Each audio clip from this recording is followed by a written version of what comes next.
¿Cuáles son las características más importantes de un equipo de trabajo? ¿Qué motiva a algunas personas a no querer trabajar en equipo? ¿Cuáles son los beneficios de un equipo de trabajo? Hoy en Respuestas, el líder y su equipo de trabajo.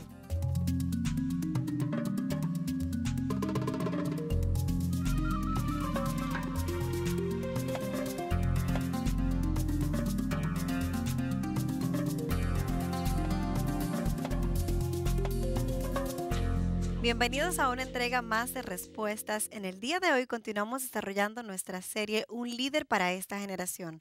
El programa de hoy, el líder y su equipo de trabajo. ¿Cómo estás, Miguel? Muy bien, Elaine. Yo creo que de nuevo, siempre pensamos al inicio del programa que se va a hacer un buen programa por diferentes razones. Y es que yo creo que mucha gente no entiende la importancia de lo que es un equipo de trabajo para el líder. Y de eso vamos a estar hablando a lo largo del programa. Así es, en programas anteriores ya hemos hablado acerca de lo que es un verdadero líder, un líder confiable. Hablamos también de lo que eran las metas de ese líder, de cómo ese líder influencia o ejerce influencia sobre aquellos que le siguen. También hablamos de cómo el líder es autentificado por Dios.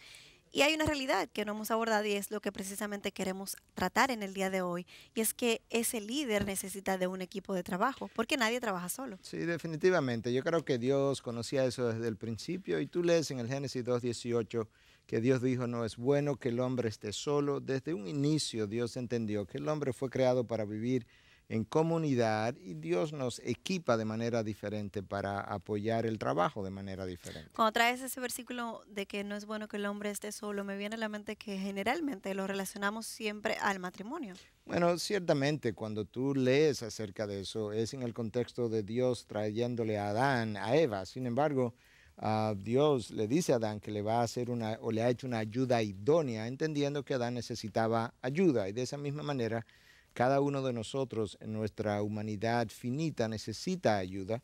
Y Dios entonces en su sabiduría nos ha dado diferentes dones, talentos, con lo cual nos equipa. Uno es demasiado pequeño para hacer el trabajo de Dios por sí solo, un Dios infinito, un Dios omnipotente, y de ahí la necesidad del equipo. Siendo esto así, Miguel, ¿quiénes tú entiendes que deben formar parte de este equipo de trabajo? ¿A quién necesita ese líder a su alrededor? Bueno, tú sabes que esto ha sido analizado de diferentes ángulos.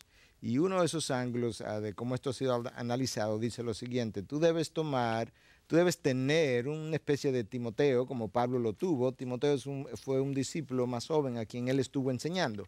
Los equipos necesitan tener personas que están aprendiendo de manera que ellos puedan tomar las riendas posteriormente. Que al mismo tiempo tú debieras tener un Bernabé. Bernabé es ese personaje cuyo nombre significaba hijo de consolación, que fue quien introdujo a Pablo a la comunidad cristiana cuando la comunidad cristiana no quería saber de Pablo. Y fue ese mismo Bernabé que estuvo dispuesto a apoyar a Marcos en un momento dado, cuando Pablo no creía que Marcos tenía lo que se requería para salir con ellos en el segundo viaje misionero. De manera que los equipos se benefician de tener personalidades que puedan estimular, que no sean personas que se caen fácilmente, que puedan apoyarte. Pero por otro lado, los equipos necesitan un Pablo, una persona que toma el toro por los cuernos, como se dice, que siempre quiere seguir hacia adelante, que no se deja caer fácilmente tampoco. Y yo creo que cuando tú comienzas a combinar esa serie de personalidades y rasgos, tú tienes un equipo mucho más balanceado. Me gustaría resumir esos tres tipos de personas que acabas de mencionar. Dijiste a Timoteo, alguien que enseña, a Bernabé como alguien que exhorta y defiende si es necesario, y a Pablo que es mucho más maduro y que viene a confrontar y que viene entonces te ayuda a tomar decisiones. ¿Es así? Así es. Magnífico. En nuestro programa siempre utilizamos la Biblia como fuente primaria y por excelencia. Y yo quisiera saber, ¿qué nos dice la Biblia acerca de este tema? ¿Habla la Biblia de la necesidad de tener un equipo de trabajo? Yo creo que la Biblia lo dice de diferentes maneras. Tú llegas al segundo libro de la Biblia, en el libro del Éxodo, y tú te encuentras a Moisés, que en un momento dado está trabajando solo, está aconsejando acerca de todos los casos posibles, desde que sale el sol hasta que se pone el sol, dice la historia bíblica, y su suegro Jetro llega a visitarle en un momento dado. Y tú lees en el Éxodo 18 cómo él se da cuenta que Moisés no puede hacer todo este trabajo por sí solo y le recomienda que elija 70 personas llenas de sabiduría, con experiencia, con conocimiento, que ellos puedan oír los casos más ligeros, más livianos, más pequeños, y que Moisés se dedique entonces a tratar los casos más de más envergadura. Ahí tú tienes ese ejemplo. Pero cuando tú llegas al Nuevo Testamento, tú encuentras algo similar, dicho de otra manera. Pablo, hablando por inspiración del Espíritu, comparaba el cuerpo de Cristo con el cuerpo físico. Cuando tú tienes el ojo, tienes el oído, tienes los brazos. Y decía entonces que nosotros tenemos que funcionar unidos porque cada cual tiene su función. Y mira lo que dice el texto de 1 Corintios 12, lo siguiente, a partir del versículo 18. Ahora bien, Dios ha colocado a cada uno de los miembros en el cuerpo según le agradó. Y si todos fueran un solo miembro, ¿qué sería del cuerpo? Sin embargo, hay muchos miembros, pero un solo cuerpo. Y el ojo no puede decir a la mano, no te necesito, ni tampoco la cabeza a los pies, no os necesito. De esa misma manera, en el cuerpo de Cristo hay personas con diferentes dones y talentos, y nadie le puede decir al otro, no te necesito, porque nosotros requerimos de esos dones y talentos que el otro tiene. Definitivamente, Miguel, y por lo que has dicho, no fuimos creados para trabajar de manera No, aislada. claro que no. ¿Cuáles entiendes tú son los beneficios entonces de trabajar en equipo? Bueno, yo creo que hay múltiples beneficios. Tenemos que recordar que nosotros no tenemos todos los dones, no tenemos todo el entrenamiento y no podemos hacer todas las cosas. Tenemos incapacidades. Entonces, cuando tú tienes un equipo de trabajo, eso le agrega a tu equipo creatividad, porque hay personas que son más creativas que tú en ciertas áreas o en muchas áreas. Soluciones, pueden agregar soluciones a los problemas que el equipo está enfrentando. Cuando tú no tienes la habilidad de hacer algo, tú tienes que traer a alguien que sepa hacerlo, que tenga el don, el talento, la pasión. O cuando tú sabes hacer algo, pero no lo sabes hacer tan bien como se requiere, bueno, tú necesitas de esa otra persona. Los equipos van a funcionar mejor cuando cada cual está colocado en el área donde ellos mejor funcionan, de acuerdo a don, talento, llamado, pasión. La pasión es algo que es Dios quien la da, quien pone en nosotros el querer y el hacer. Entonces, cuando Dios me llama a hacer algo, ese llamado trae consigo la pasión. Y eso es vital porque eso es lo que yo voy a querer hacer todo el tiempo. Entonces ahí te das cuenta de cómo un equipo puede resultar favorecido. ¿Por qué algunas personas prefieren trabajar a solas y entienden que son más productivos haciéndolo que trabajando en equipo? Bueno, yo creo que la lista puede ser larga, pero quizás de las 2 o 3 más importantes o más comunes. El orgullo es el primero, el ego. Hay mucha gente que no quiere trabajar con el otro porque se quiere llevar todo el crédito, no piensa que el otro puede hacer el trabajo como él, nadie lo hace tan bien hecho como él lo puede hacer. Yo creo que el orgullo es una gran piedra de tropiezo. En segundo lugar, la inseguridad que esa persona tiene, porque piensa que cuando viene otro a funcionar en el equipo y trae otras ideas o trae otras creatividades o soluciones, que él pudiera lucir como en la sombra, porque el otro pudiera descollar incluso más por encima de él o de ella. Y en tercer lugar, yo creo que otra de las razones es el temperamento rígido, inflexible. Cuando tú tienes rigidez, cuando tú eres muy inflexible, pues no te gusta trabajar con el otro, porque el otro obviamente no siempre va a querer hacer las cosas a tu manera, con tu estilo, en tu forma. Ahí caerían entonces los que serían los perfeccionistas, me Bueno, imagino, dentro de ese temperamento. claro, el perfeccionismo te vuelve más rígido. Al volverte más rígido, entonces, pues tú no aceptas muchas opiniones y tú tienes dificultad en poder cambiar las cosas como tú las concebiste. Y muchas veces termina diciendo, por eso que yo prefiero trabajar solo. ¿Por qué? Porque tú te satisfaces a ti mismo, pero eso no va a ayudar a tu productividad a la larga. Ego, inseguridad, temperamento rígido o una personalidad perfeccionista. Así es. ¿Cuáles serían las consecuencias de esa forma de ser o de esa forma de pensar? Bueno, mira, es que si a ti no te gusta trabajar en equipo, pero eres forzado a trabajar en un equipo porque ya el tamaño de tu empresa o el trabajo al que tú aplicaste así lo requiere, la gente se da cuenta que tú no eres un miembro de un equipo de trabajo, aunque tú estés ahí, y la gente comienza a dejarte solo. Entonces, cuando tú te quedas solo, se comienza a producir, y si tú eres líder, todavía peor, se comienza a producir entonces una especie de vacío alrededor de ti. Y la gente que trabaja contigo a veces son personas que están en cierta necesidad económica y necesitan el trabajo, pero no están a gusto contigo. Como no están a gusto contigo, eventualmente tú no terminas a gusto con ellas tampoco y el ambiente se hace pesado. De manera que eso es una de esas consecuencias. La segunda consecuencia es que tú terminas agotado y terminas agotado porque tú tienes que hacer más cosas. Quizás tú haces el trabajo de un hombre y medio o de 2 hombres o 2 personas. ¿Por qué? Porque bueno, no tienes con quién contar, en quién trabajar. Eso va produciendo en ti una especie de insatisfacción y a la larga, ¿sabes qué? Si la empresa es tuya y tú eres la cabeza o el ministerio, tú te vas quedando atrás con relación a otros, porque aquellos que están más dispuestos a formar un equipo de trabajo van a poder hacer las cosas mejor, van a poder superarte, van a poder irse más adelante. Y no solamente eso, que con esos Dios muchas veces está más complacido, porque se requiere de una cierta humildad para tú querer tener un equipo y gustarte trabajar en equipo, mientras que lo que impide trabajar en equipo muchas veces es el orgullo. Y ya hemos dicho varias veces, Dios se opone a los soberbios. Primera de Pedro 5:5, Dios se opone al orgulloso, pero al humilde le da gracia. Entonces te das cuenta que también tú puedes irte quedando atrás en el proceso. Miguel, en un equipo de trabajo muchos piensan que hay personas que son más importantes que otras y otros piensan que no necesariamente. Yo me pregunto, a los ojos del líder, ¿son todos los miembros de su equipo del mismo valor? Mira, yo creo que es preferible que nosotros podamos ver esa pregunta de esta manera. Este autor, Ray Kroc, decía lo siguiente: ninguno de nosotros es más importante que el resto del equipo.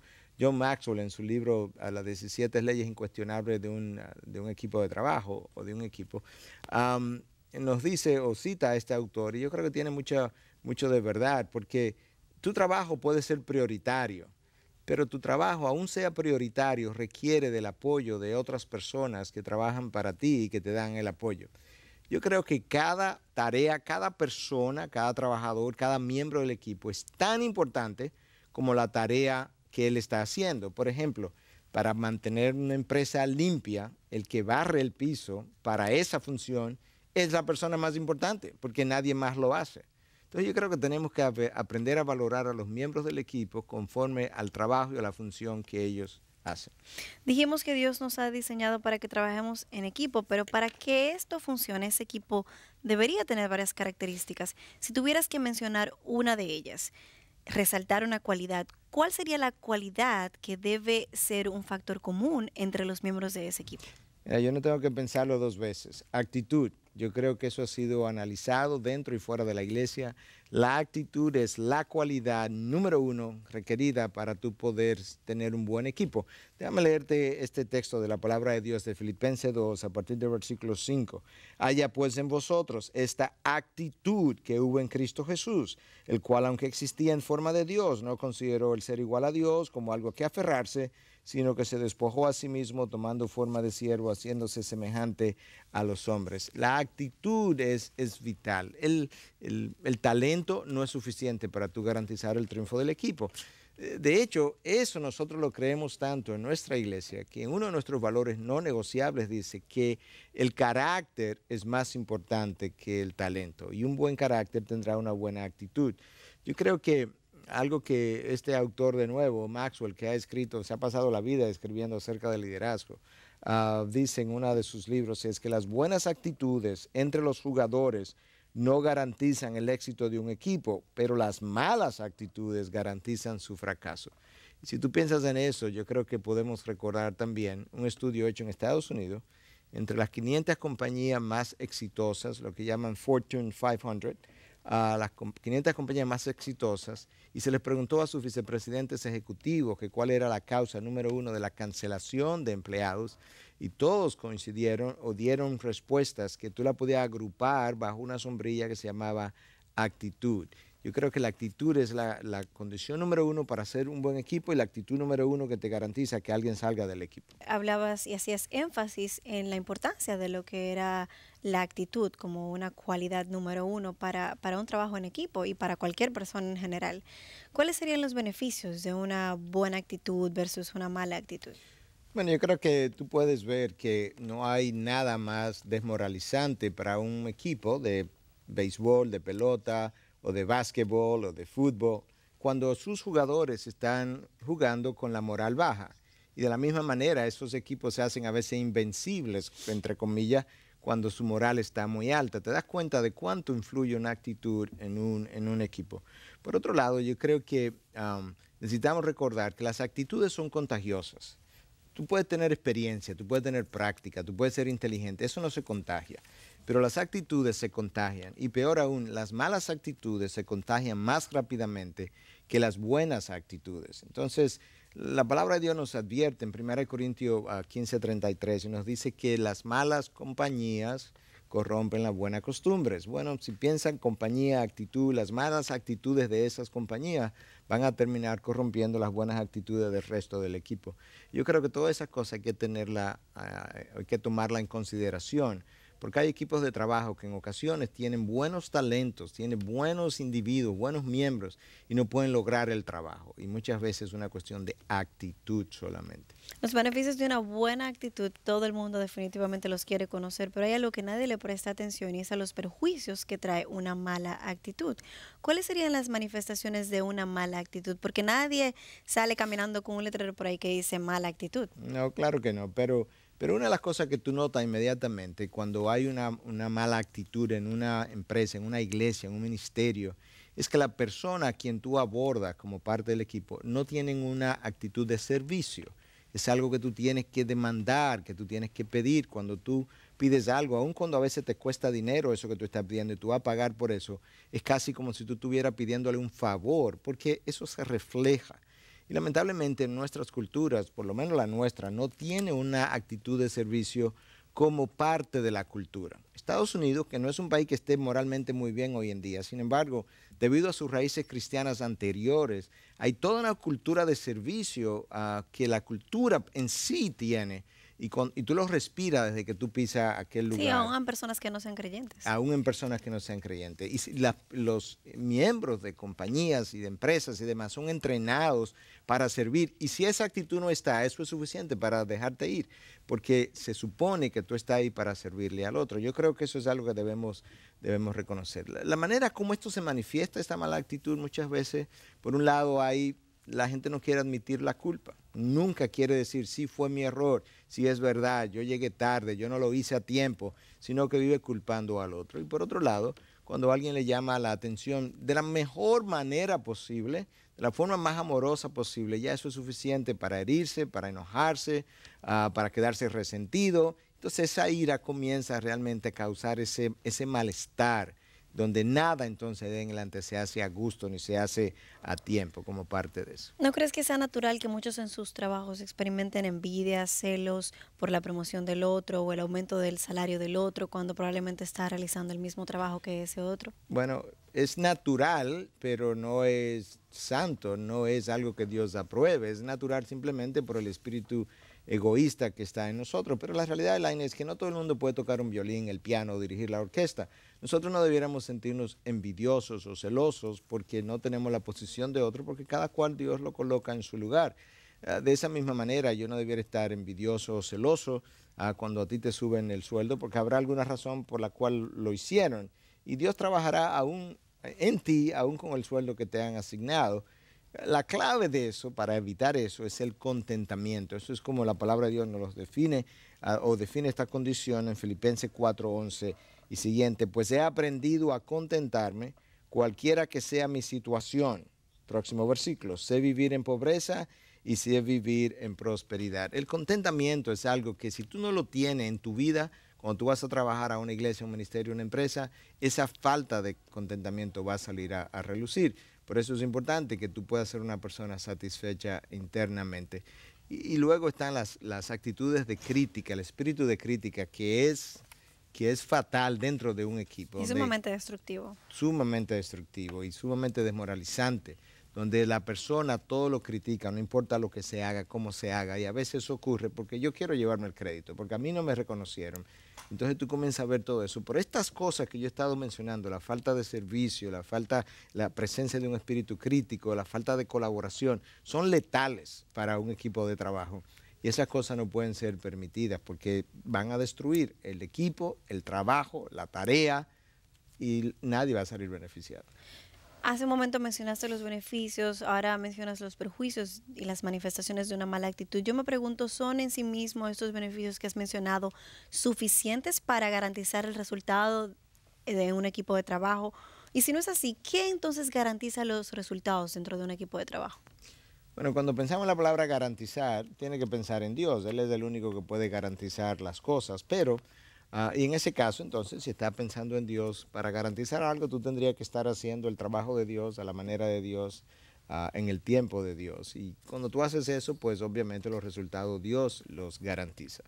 Pero si pudiéramos verlo de otra manera, yo creo que lo que garantizaría el resultado del trabajo de un equipo es que, o de un líder, es que el Espíritu Santo esté obrando en ese líder y a través de ese líder, que él haya estado persiguiendo entonces los propósitos de Dios. Entonces, cuando tú tienes los dones y talentos que Dios le ha dado a ese líder, siendo usado por el Espíritu de Dios dentro de los propósitos de Dios, entonces tú vas a terminar con buenos resultados. Pero los talentos y los dones por sí solos no van a garantizar resultados. Tú necesitas el trabajo del Espíritu de Dios.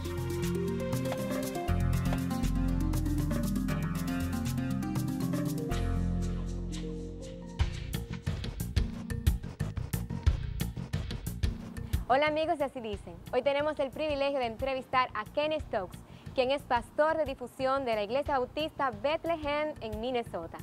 Kenny, en una ocasión se le preguntó a los ejecutivos de las 500 empresas más importantes de los Estados Unidos acerca de cuáles eran las razones principales por las cuales se cancelaba el personal.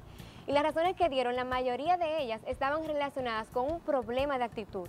Es por lo cual nos gustaría que nos dijeras cuál es la actitud que debe tener un hijo de Dios en su área laboral. Un creyente en su trabajo debe tener una actitud de agradecimiento. Es un mandato para todos nosotros el ser agradecidos. Dad gracias en todo. Dad gracias por todo. Por lo tanto, en nuestro empleo, un creyente debería ver la mano de Dios en cada cosa buena y dar gracias. Debe de orar por gracia para todas aquellas cosas que necesitan ser cambiadas y o arregladas. Así que gratitud primeramente. Y en segundo lugar, el creyente debe tener esperanza, no importando qué difícil pudieran resultar las situaciones. Romanos 8:28 dice, y sabemos que los que aman a Dios, todas las cosas cooperan para bien, para aquellos que le aman, los que son llamados según sus propósitos. Así que confiar en la soberanía de Dios y ser una persona esperanzadora. No seas una persona que diga, nunca mejorarán las cosas. Las cosas están tan terribles que ya no hay esperanza. No seamos ese tipo de personas. Seamos agentes de esperanza. Porque Dios es tu Dios. Un creyente debe ser una persona humilde en sus lugares de trabajo, humilde delante de Dios, porque Dios es quien nos da la vida, el aire y todo lo que poseemos. Amo lo que dice 2 de Corintios 12:9. Mi gracia es suficiente para ti, y mi poder se perfecciona en tu debilidad. Así que Dios es quien me da la habilidad para poder hacer cualquier cosa que yo hago en mi trabajo. Así que humillémonos delante de Dios y delante de los hombres. Además, las personas humildes no son despedidas frecuentemente. Y en cuarto lugar, una simple aplicación directa de Filipenses 2 sería tener la actitud de Cristo. Y lo que Filipenses 2 explica es ser una persona quien se preocupa por el bienestar de los demás. Así que si recordamos lo que dice Filipenses 2, dice que Jesús es el ejemplo. Es lo principal de Cristo, el no considerarse a sí mismo igual a Dios como cosa que aferrarse, sino que se despojó a sí mismo y se hizo nada, tomando la forma de siervo para morir por nosotros. Así es que luce cuando alguien se preocupa por el interés de los demás, sufre por sus semejantes en amor. ¿Por qué muchos cristianos tienen una mala actitud en sus trabajos? I would have a bad attitude when I'm not trusting the Lord. And it would come Yo tengo una out in mala various actitud en ways. mi trabajo cuando no estoy confiando en el Señor. Y eso va a salir en diversas formas. Grumbling about what El I pecado don't de get from refunfuñar. others. Refunfuño y me quejo sobre lo que no obtengo de los demás en vez de agradecimiento al Señor por lo que he recibido de Él. Another sign of a Otra bad señal de attitude una would be, mala actitud es el esfuerzo en ser una an persona effort to be a controladora, controlling que person, controla to todo control the aquel people around que me, está alrededor to de get mí, them to y do hacer and to que be hagan y everything sean I todo want lo que them yo to quiero do que and hagan from para me. mí y sean como yo quiero que sean. Cuando la realidad es que hay cosas que las personas que están a mi alrededor hacen que están fuera de mi control. Y yo quiero ser una persona que descansa en la soberanía de Dios, quien gobierna el mundo para la gloria de su nombre y para el bien de su pueblo. Y decido confiar en Él en vez de tener una actitud pecaminosa de controlar a los demás a mi alrededor. El pecado de complacer siempre a los demás sería otra forma en la cual se manifiesta. Tengo una mala actitud cuando en mi trabajo trato de buscar la aprobación de los demás, porque nunca lo vas a tener y nunca será suficiente cuando solo buscamos aquello En lugar de esto, en vez de preguntarle al Señor y servirle, en lo que sea que trabajemos o hacemos, hazlo con todas tus fuerzas, como si fuera para el Señor, no para el hombre. Recordar que el Señor está por mí, no en mi contra. Y trabajar, laborar buscando la aprobación de Él, de Dios, y no buscando la aprobación de los otros. Él me dará el sentido de satisfacción que necesito. Es una forma en que nadie pudiera hacerlo. Y finalmente, yo pienso que es la más funcional. Entiendo que si el Evangelio es quien permea nuestro sistema de pensamiento y nuestra perspectiva de que Dios nos conoce más que nadie, lo que merecemos es el infierno y castigo eterno. Pero en su gran misericordia, es Cristo entrando en este mundo, que creemos en Él, que Él perdona nuestros pecados, que Él está por nosotros y no en contra de nosotros, que Él nos persigue con su bondad y su misericordia todos los días de nuestra vida. Yo pienso que una orientación basada en el Evangelio no necesariamente elimina una mala actitud, pero pelearía la batalla de la mala actitud.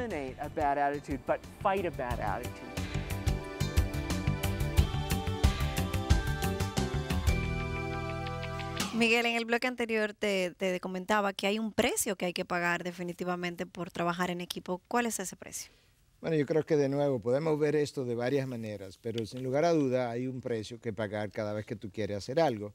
Incluso Cristo estuvo de acuerdo con esto y en Lucas 14 él dice lo siguiente a partir del versículo 27, el que no carga su cruz y viene en pos de mí no puede ser mi discípulo.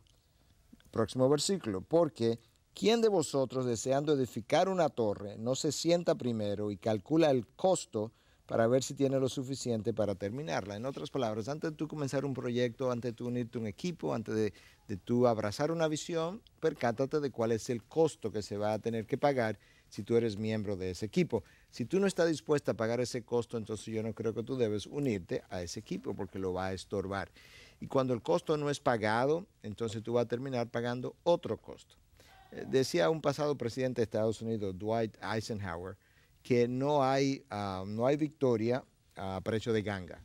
Y cada vez que tú quieres mejorar lo que tú estás haciendo, hay un precio que pagar. No importa dónde tú estés. Si tú quieres hacerlo mejor, habrá que aumentar el precio a pagar. Y eso es interminable, pero si vas a hacer hecho, y hay algo que tú vas a hacer, merece ser bien hecho o no lo haga. Y ahí estamos.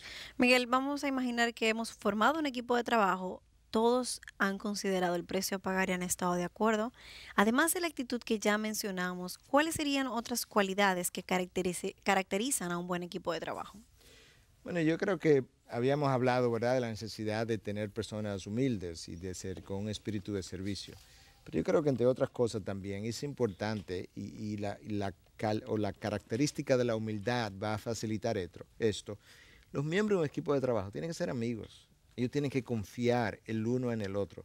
No hay nada más preocupante que cuando tú estás trabajando y tú desconfías de la persona de al lado, que puedes desconfiar de diferentes maneras, si está haciendo su trabajo, si está haciendo lo que le pediste, si no está sembrando zancadillas. O sea, es terrible eso, cuando tú no puedes confiar en alguien. De manera que la actitud de confianza, los miembros que puedan confiar entre uno y otro, y para confiar tienen que ser amigos, y al ser amigos se van a proteger unos con otros. Ahora, cuando hablamos de protección, nosotros no estamos hablando de encubrir lo mal hecho.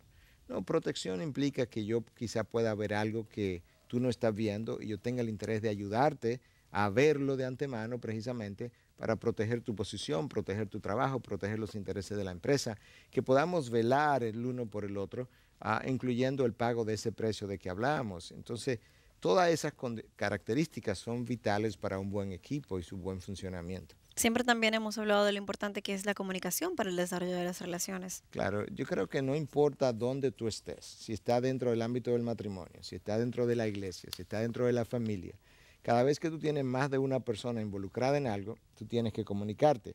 Y no hay nada mejor que la buena comunicación y no hay nada peor que la mala comunicación. Porque cuando la comunicación es mala, entonces hay muchas cosas que son mal dichas, otras cosas que son mal entendidas, hay heridas, hay resentimiento. Tú pensaste una cosa que a mí nunca me cruzó por la mente, pero tú estabas convencida de que era así. Y todo eso va a resultar en un precio alto y un costo negativo para el equipo. Las personas que están involucradas en un mismo equipo tienen que tener un mismo interés, un mismo sentir. El celo, la envidia no puede tener lugar entre ellos.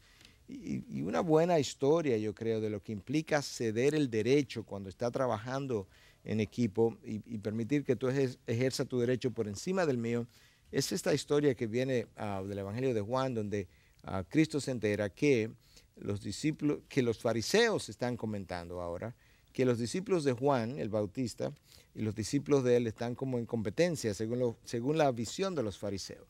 Y los fariseos dicen que los discípulos de Cristo estaban bautizando más que los de Juan. Cristo es el superior, Cristo es el Dios del universo, el Señor. Sin embargo, cuando Cristo se enteró de eso, dice el texto que Cristo dejó el área y se fue con sus discípulos, precisamente para evitar el espíritu de competencia y que se fuera a malentender a lo que él estaba haciendo y dejar a Juan en su posición. Eso es una excelente actitud, ceder tu posición, ceder tu derecho cuando estás trabajando en equipo. Pero ¿no crees que sea saludable que haya una competencia sana o fomentar una competencia sana en una empresa dentro de un equipo de trabajo, de manera que cada individuo pueda desarrollarse y que sea como un reto para ellos? Mira, yo creo que déjame decir dos cosas con relación a eso. Si hubiera la posibilidad de construir una competencia sana, entonces la respuesta es sí. El problema está en que nuestra carne, nuestra actitud caída, nuestra condición pecaminosa no nos deja mantener esa competencia en salud, lamentablemente. Entonces, ¿cuál sería la alternativa? Bueno, lo sano sería tú poder tener evaluaciones del trabajo de los individuos. Entonces, ahora tú no vas a comparar necesariamente a Elaine con María, tú vas a comparar a Elaine y su productividad con lo que a Elaine se le pidió. Y entonces, cuando no funciones bien, habrá una evaluación negativa. Cuando lo hayas hecho bien, tienes una evaluación positiva. Y eso sí se puede hacer más sanamente. ¿Por qué? Porque yo te estoy comparando a ti, contigo misma. Te dimos unas responsabilidades y te estamos midiendo en contra de esas responsabilidades que te fueron dadas a ti. Yo creo que eso sería más saludable. Más sano. Hasta aquí hemos estado hablando de las cualidades de los miembros de un equipo, de los beneficios de trabajar en equipo y demás. Sin embargo, Miguel, cuando se habla de trabajar en equipo, existe una realidad ineludible, y es el hecho de que en un equipo de trabajo siempre va a haber chismes, envidias, celos, contiendas. ¿Cómo evitamos esto? Bueno, yo creo que eso es una realidad. Ahora, algo que decimos siempre, el hecho de que algo sea una realidad no nos lleva necesariamente a tener que aceptar la realidad. Yo puedo trabajar, y en este caso debo trabajar en contra de la realidad para vencer eso. Tú no puedes funcionar correctamente en medio de divisiones y chismes y envidias. Déjame decirte lo que dice la palabra de Dios en 1 Corintios 12:25. A fin de que en el cuerpo no haya división, sino que los miembros tengan el mismo cuidado unos por otros. Un buen equipo evita la división, y eso es tan importante que Cristo, la noche que estaba orando, horas antes de su muerte, ahí en el aposento alto, una de las cosas que le pidió al Padre, y esto es importante porque tú tienes a Dios Hijo orando con Dios Padre. Esto es una conversación de Dios a Dios, sí, intertrinitaria, en las últimas horas de la vida del Hijo, lo que implica que si al Hijo le quedan pocas horas y el Hijo resulta que es Dios también y Él está hablando de algunas cosas en esas horas, esto tiene que ser importante. Y Él le dice al Padre que oraba para que ellos, nosotros, sus discípulos futuros, fueran uno, como Él y el Padre eran uno. Y entonces califica la razón y dice, para que el mundo sepa que tú me enviaste. En otras palabras, cuando tú tienes un equipo de trabajo, la división desdice del equipo de trabajo. La división no permite que otros crean en lo que el equipo de trabajo está persiguiendo. En este caso, la división entre los discípulos de Cristo no iba a permitir que la gente que observa de afuera se convenciera de que el Padre había enviado al Hijo. ¿Te das cuenta de lo importante que es para Dios la unidad?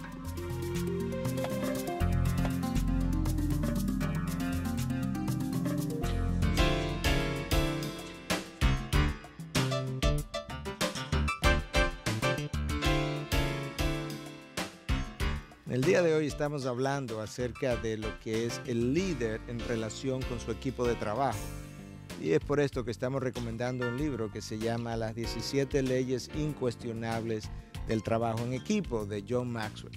Y quisiera decir, ¿verdad?, que no estamos recomendando a Maxwell por su teología necesariamente, pero por otro lado es alguien que ha escrito mucho acerca del liderazgo y tiene muchas cosas que decir y que pudieran encontrar su aplicación dentro del ámbito del liderazgo secular, y algunas cosas también, o muchas cosas también, pudieran encontrar su aplicación dentro del ámbito de la iglesia. Y una de las cosas que el líder necesita reconocer es cómo usar mejor su equipo de trabajo, la necesidad que él tiene de un equipo de trabajo, el rol de la actitud de ese equipo de trabajo, que estuvimos hablando en el programa acerca de eso. Y yo creo que principios que aquí están elaborados encuentran incluso cómo fueron vividos en la palabra de Dios por líderes de Dios, y por eso estamos recomendando este libro, porque hay muy poca literatura escrita acerca de cómo trabajar en equipo, y sobre todo desde un punto de vista que sea congruente con la Biblia. En este caso, este libro escrito por Maxwell, yo creo que sus principios son congruentes con los principios bíblicos si nosotros sabemos aplicarlo correctamente. En segundo lugar, yo quisiera volver a recomendar un libro que tiene que ver con liderazgo en general, porque de eso se trata esta serie, acerca de un líder para esta generación. Y este libro es de un autor que hemos recomendado en repetidas ocasiones por lo mucho que ha escrito más de 100 libros. Y en esta ocasión es un libro sobre liderazgo, se llama así mismo, en inglés se llamó The Book of Leadership, creo que al español ha sido traducido simplemente como liderazgo, de John MacArthur. Y básicamente lo que MacArthur hace es que estudia la vida de Pablo como líder en el Nuevo Testamento. Entonces, a través del testimonio de Pablo, nos da una idea bastante acabada de cómo Pablo lideró, de tal manera que nosotros podamos imitar su ejemplo.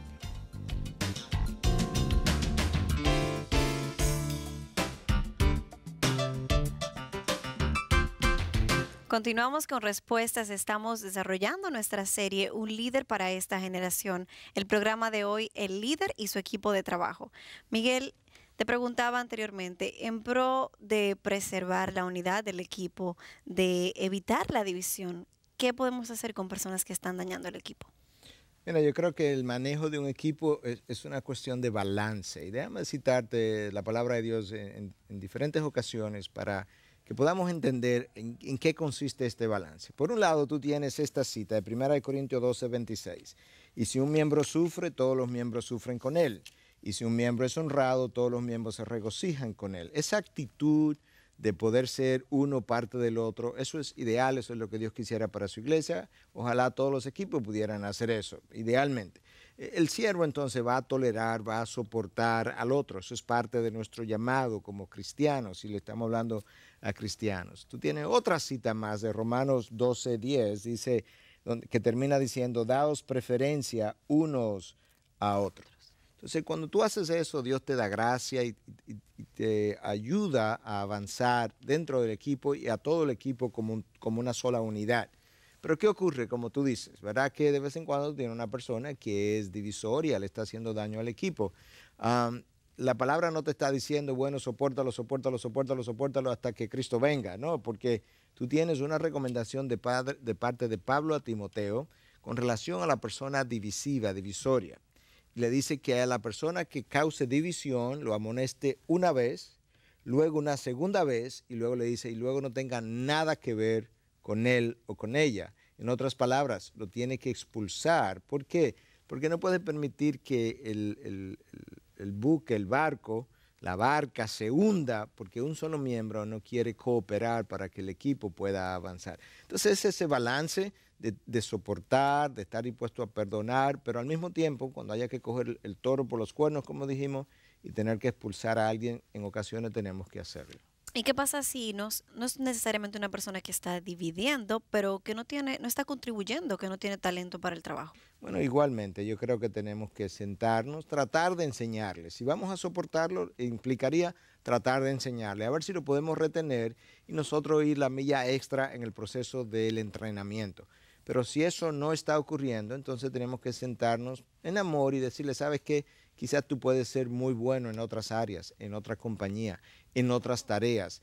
pero para lo que te contratamos no está dando realmente el resultado, y en el amor de Dios tenemos que decirte que vamos a pedirte que salga del equipo. Ahora quizás en el amor tú le das 1 mes, 2 meses, 3 meses para que consiga trabajo, no sé el tiempo, no hay una fórmula, pero el amor no implica que yo tengo que soportarlo hasta que Cristo venga, sino que tú necesitas trabajar con paciencia, ver si lo puede desarrollar, y si no, tienes que pedirle que vaya a otro lugar. ¿No crees, Miguel, que es importante que los miembros de un equipo estén de acuerdo, sean unánimes, de un mismo sentir?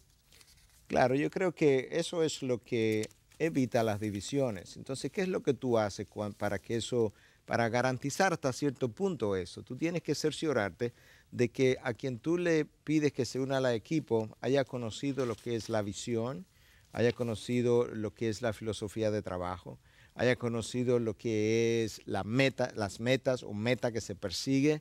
Y si tú no estás dispuesto, no estás de acuerdo con la visión, con la meta, con la manera de trabajo, no te unas al equipo porque le vas a causar problemas. Entonces, una de las cosas que podemos hacer es tratar de comunicar de la mejor manera posible de qué se trata el trabajo y qué es lo que nosotros somos o queremos. Una de las cosas que decimos en nuestra iglesia es que antes de pedirte a que te unas al equipo de trabajo como tal, que tienes que quedarte en la iglesia un buen tiempo, conociendo precisamente nuestra visión, conociendo qué hacemos, cómo lo hacemos, para luego saber si te quieres unir y ver si tú eres compatible con esa visión que tenemos.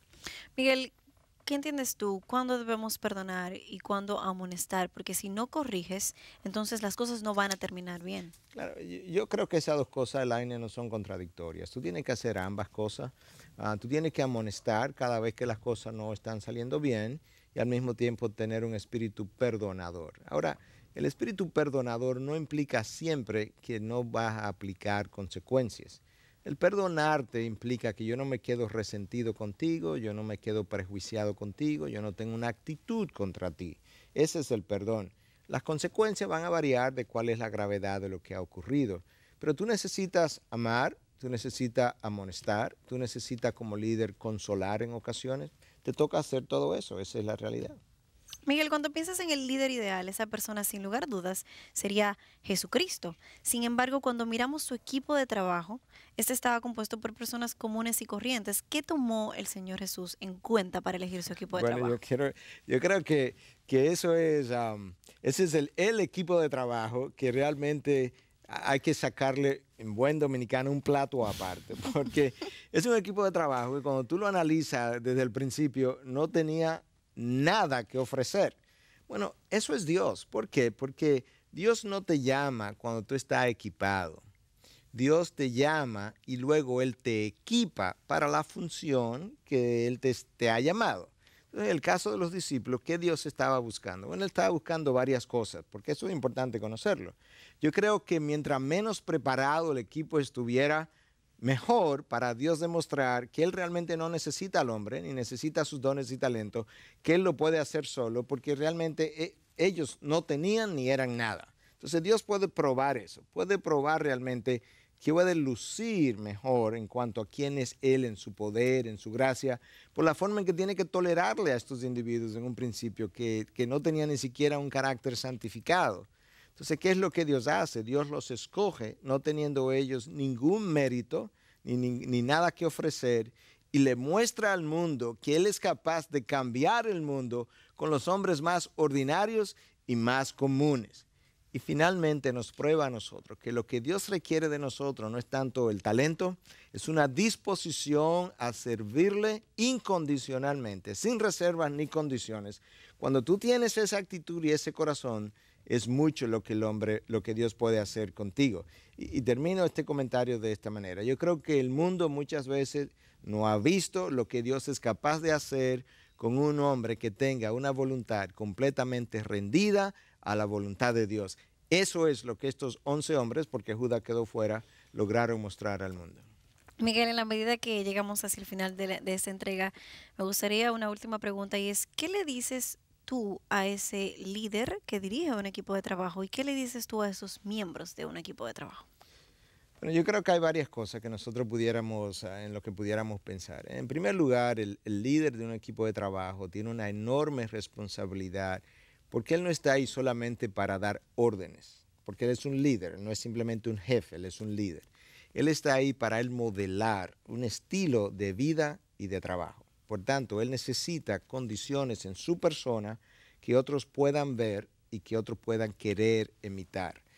Eso es una cosa. Número dos, él tiene que recordar que los miembros que están debajo de él, no importa cuánto él le pague, ellos tienen la imagen de Dios en sus vidas y por tanto él necesita respetar esa imagen de Dios en ellos.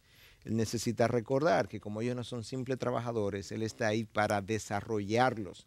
Y si estamos hablando de un pastor, él está ahí para desarrollar su carácter santo. Él tiene una mayor responsabilidad todavía y Dios está observando eso. Dios me dice que me va a medir de la manera que yo mido. Entonces, cuando él va a medir a sus trabajadores, él tiene que ser cuidadoso de no tratar de aplicar una justicia más severa de la que Dios aplicaría o te ha aplicado, porque entonces Dios va a aplicarte a ti consecuencias. Por otro lado, aquellos que forman parte del equipo tienen que recordar que si ciertamente el líder tiene responsabilidad, ellos tienen responsabilidades hacia el líder, porque Dios le va a llamar la atención. Dios le pide a ellos, a todos los que están sujetos a autoridad, que se sometan a sus autoridades. Ellos necesitan ser respetuosos. Ellos necesitan honrar a Dios, pero resulta que la manera como ellos honran a Dios es honrando a esos líderes en el trabajo. Igual con los hijos, Dios le dice a los hijos que honren a padre y madre, pero cuando ellos hacen eso, ellos honran a Dios. Cuando los miembros de un equipo honran a su líder, ellos están honrando a Dios, porque el mandato viene de parte de Dios. Y ellos necesitan hacer el trabajo no como para los hombres, que es la enseñanza del Nuevo Testamento, sino como para Dios. De esa forma, esos miembros no deben hacer el trabajo como para el líder, sino para Dios. Y recordar que su función como miembros del equipo es aligerar la carga física y emocional de su líder. Eso es parte de la responsabilidad que Dios le pone sobre sus hombros. Cuando cada cual hace eso, el líder y los liderados hacen cada cual su trabajo, todo el mundo resulta beneficiado. Todo el mundo está satisfecho, todo el mundo está gozoso y todo el mundo recibe las bendiciones de Dios. Muchísimas gracias, Miguel. Interesantísimo programa el de hoy sobre el líder y su equipo de trabajo. Gracias a ti, Elaine. A ustedes, amigos televidentes, la invitación para que visiten nuestra página en internet, la dirección integridadysabiduría.org. Será hasta la próxima.